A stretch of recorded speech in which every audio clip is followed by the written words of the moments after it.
Capítulo 3. O peso da obesidade. Mude o estilo de vida e evite riscos desnecessários. Joey estava cansado e com o fôlego curto. Mesmo as tarefas físicas mais simples, como andar pela casa ou até o carro, o deixavam resfolegando. Ele sentou no consultório médico desanimado e aflito. Não perdera peso nenhum desde sua consulta anterior 2 meses antes. Para piorar as coisas, continuava fumando e a glicose estava muito acima do normal nos exames. Apesar disso, era incapaz de resistir às rosquinhas açucaradas que comia todas as manhãs, acompanhadas de café bem adoçado ou de refrigerante.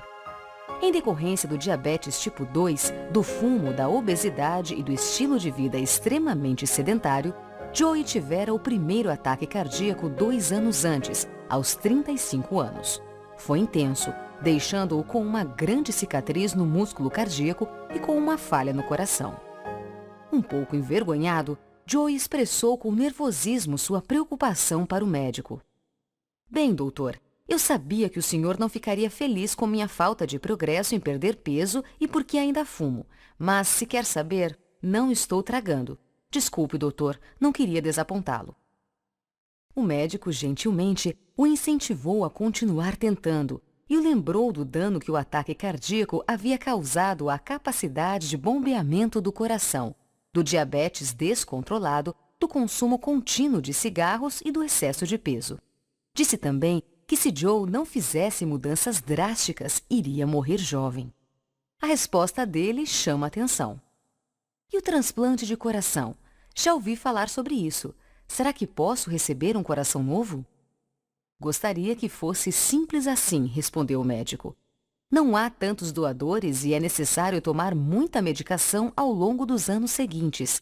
É um último recurso que pode ajudar, mas se limita a relativamente poucos. Você precisa fazer mudanças no estilo de vida agora mesmo." Finalmente, Joe entendeu a seriedade de sua condição e começou a mudar sua maneira de viver. Assim como Joe, milhões de pessoas ao redor do mundo lutam com doenças não transmissíveis, enfermidades cardíacas, cânceres, doenças respiratórias e diabetes. Elas têm 4 fatores de risco em comum: consumo de tabaco, sedentarismo, ingestão de álcool e alimentação prejudicial. Você pode estar correndo risco e nem se dar conta. A pandemia da obesidade. Um dos problemas mais sérios hoje em dia, causado por pelo menos 2 dos fatores mencionados, é o excesso de peso. A obesidade assumiu proporções tão grandes que os profissionais de saúde começaram a considerá-la pandemia. Quando uma doença atinge alto índice em uma comunidade ou região geográfica, a medicina a chama de epidemia. Mas quando ocorre em muitas partes do mundo ao mesmo tempo, recebe o nome de pandemia. Segundo a Organização Mundial de Saúde, morrem no mínimo 2,8 milhões de pessoas por ano como resultado direto de estarem acima do peso ou de serem obesas. Tanto países pobres quanto ricos são afetados. A obesidade não é mais uma característica exclusiva das sociedades de alta renda.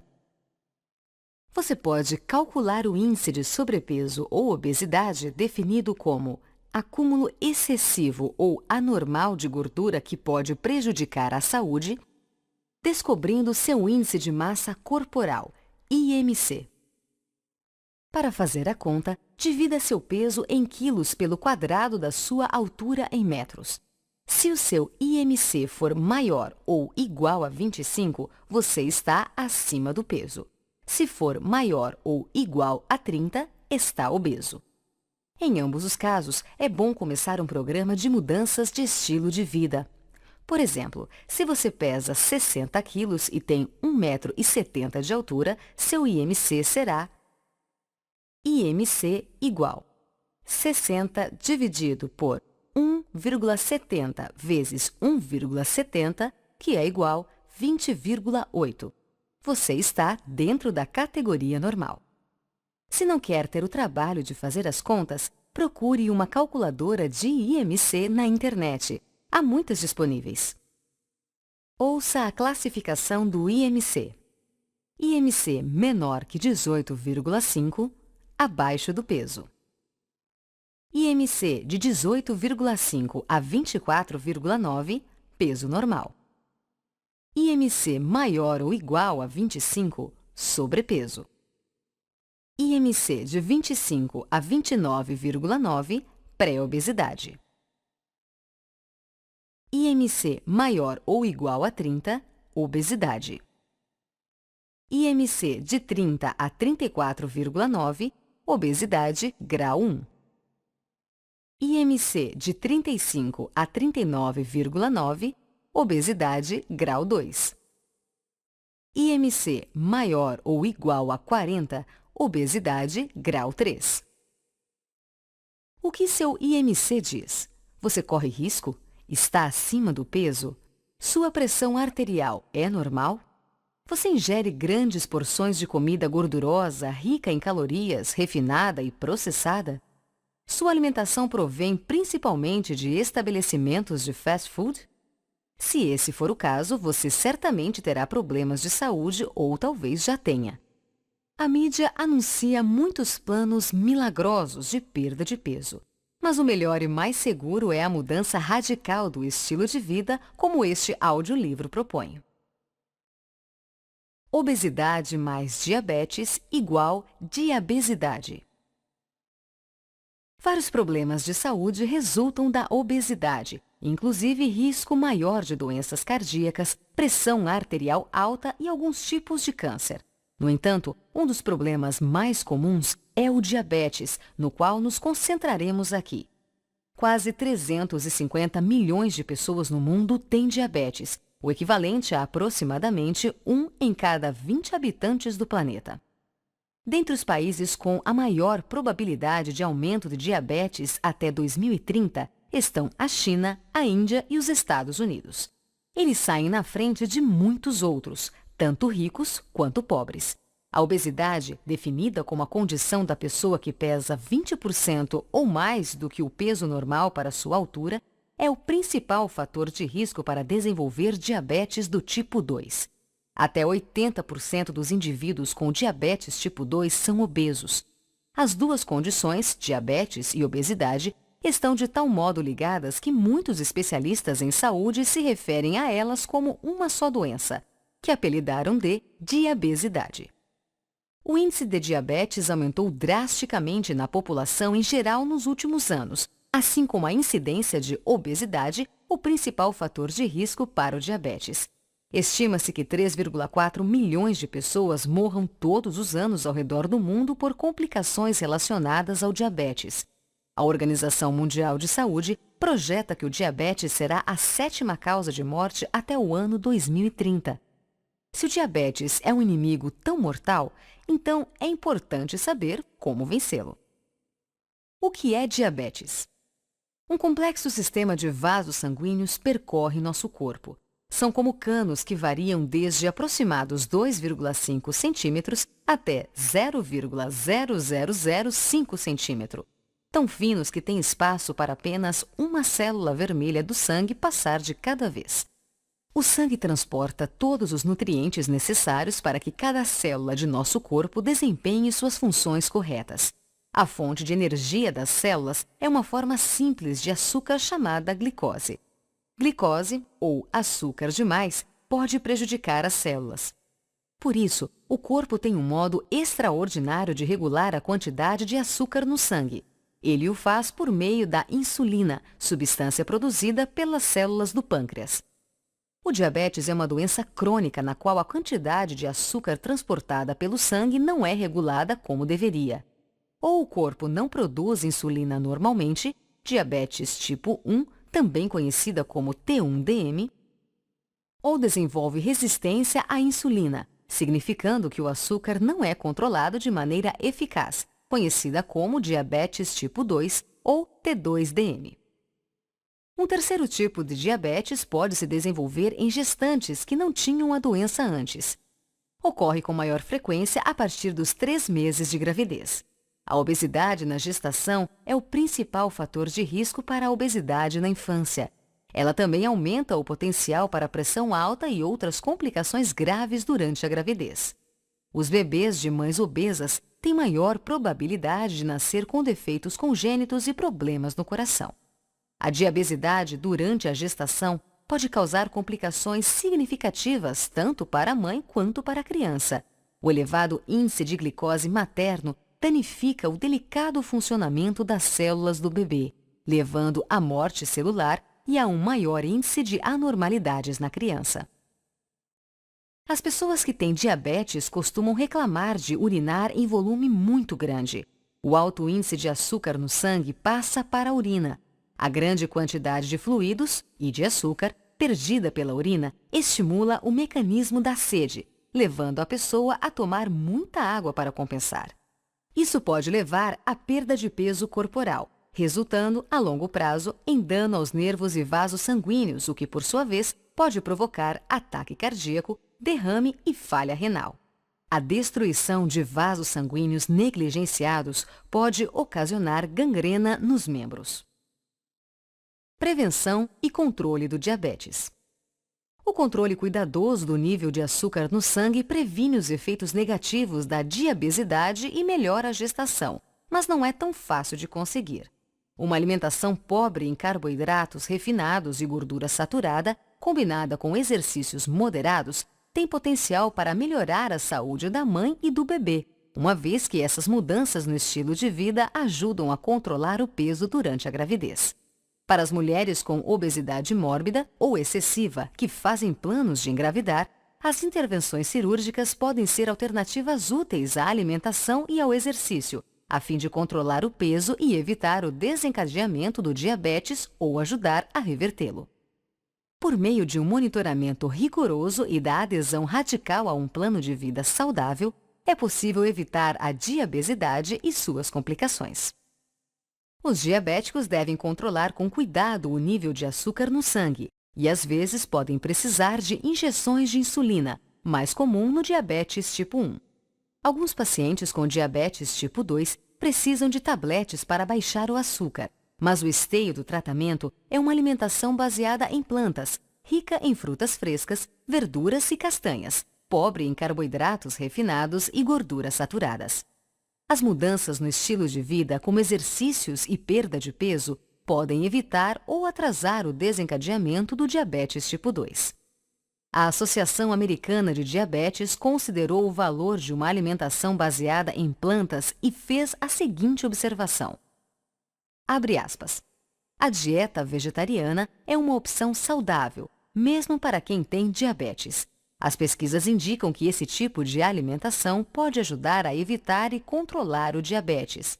A dieta vegana, somente plantas, é naturalmente mais rica em fibras, com um teor muito inferior de gordura saturada e livre de colesterol, quando comparada com a alimentação norte-americana tradicional. O alto teor de fibras desta dieta pode ajudar a saciar por mais tempo depois de comer e ajuda a pessoa a comer menos ao longo do tempo. Ela também tende a custar menos. Carne vermelha, aves e peixes costumam ser os alimentos mais caros que consumimos. Fecha aspas. Essas mudanças no estilo de vida trazem benefícios imensos e não são muito caras. Embora exijam compromisso e tempo, ajudam a manter o nível de glicose perto do normal, evitando danos aos olhos, rins e vasos sanguíneos, sobretudo dos membros inferiores. O médico e pesquisador britânico Dennis Burkitt estava certo quando comentou, abre aspas, se constantemente as pessoas estiverem caindo de um abismo, você pode colocar ambulâncias embaixo do abismo ou construir uma cerca em cima. Temos colocado ambulâncias demais embaixo. Fecha aspas.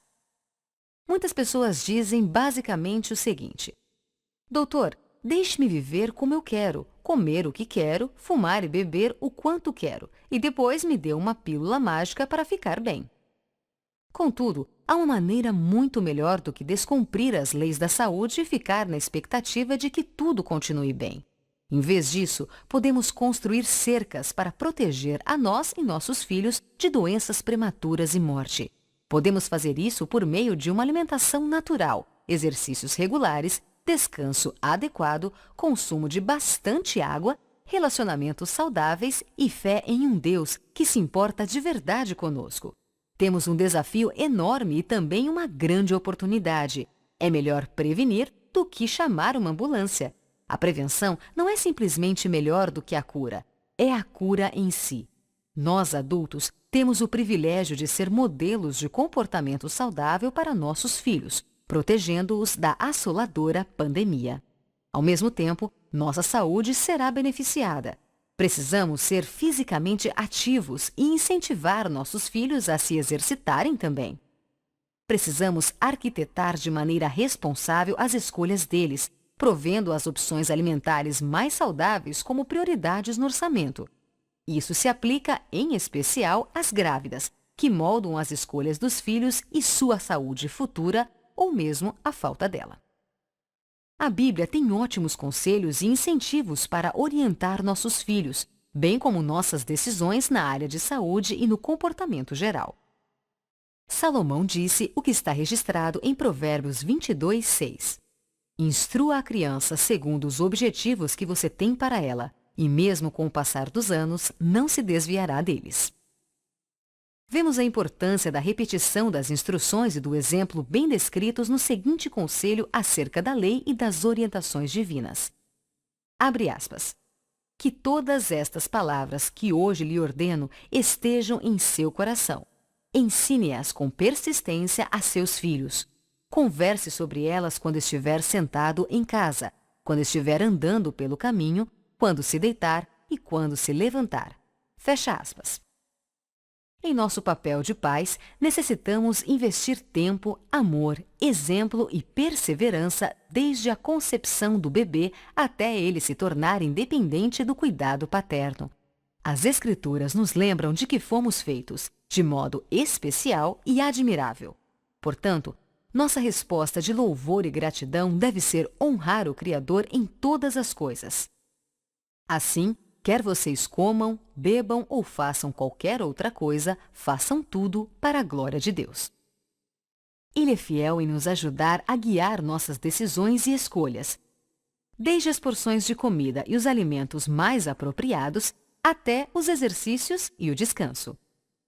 Uma das maiores motivações para manter o corpo em boa saúde é honrar o Deus que nos criou. Existe algo muito maior do que meramente ser saudável por questões de saúde, por mais importante que isso seja, ou pelo desejo de viver mais tempo na Terra. Mesmo seguindo meticulosamente as leis da saúde, todos nós morreremos um dia, a menos que o Senhor volte antes. Nosso corpo não é uma casa de diversões, mas o templo do Espírito Santo, e isso faz toda a diferença. Alguns anos atrás, o Dr. Albert Rees, diretor da Faculdade de Medicina na Universidade de Maryland, estava ajudando uma mulher que fumara por décadas a largar o hábito. Ela conseguia ficar sem o cigarro por alguns dias, mas depois voltava a fumar. Certo dia, o Dr. Rees, que é cristão, disse para ela que seu corpo era templo do Espírito Santo e que Jesus, por meio do Espírito Santo, desejava habitar nele. Explicou que as escolhas que ela fizesse para cuidar do corpo influenciariam em seu preparo para a eternidade. Mais ou menos uma semana depois, quando a visitou para incentivá-la, ela disse: Parei. Não fumei desde a última visita. Quando sentia vontade de tragar, visualizava o Espírito Santo engasgando. Não desejei mais contaminar o templo do meu corpo com tabaco. Quero apresentar meu corpo a Jesus na melhor condição possível quando ele retornar. Você gostaria de oferecer seu corpo como sacrifício vivo a Jesus como templo para a habitação do Espírito Santo? Que tal convidá-lo agora para fortalecer sua decisão e seu compromisso com uma vida saudável? Ele virá imediatamente em seu auxílio. Se precisar de uma mudança de coração, o grande médico pode fazê-lo, assim como diz a Bíblia em Ezequiel 36:26. Abre aspas. Darei a vocês um coração novo e porei um espírito novo em vocês. Tirarei de vocês o coração de pedra e lhes darei um coração de carne. Fecha aspas. Todos nós necessitamos de ajuda para fazer mudanças no comportamento. Procure ajuda fora de você. Busque a ajuda de Deus. A mudança real é impossível sem Ele, mas Deus não a fará sem a sua escolha e cooperação. Peça a ajuda de um amigo ou familiar. Busque a oração em conjunto. Você ficará feliz por essa decisão ao experimentar os resultados positivos e desfrutar a vida ao máximo.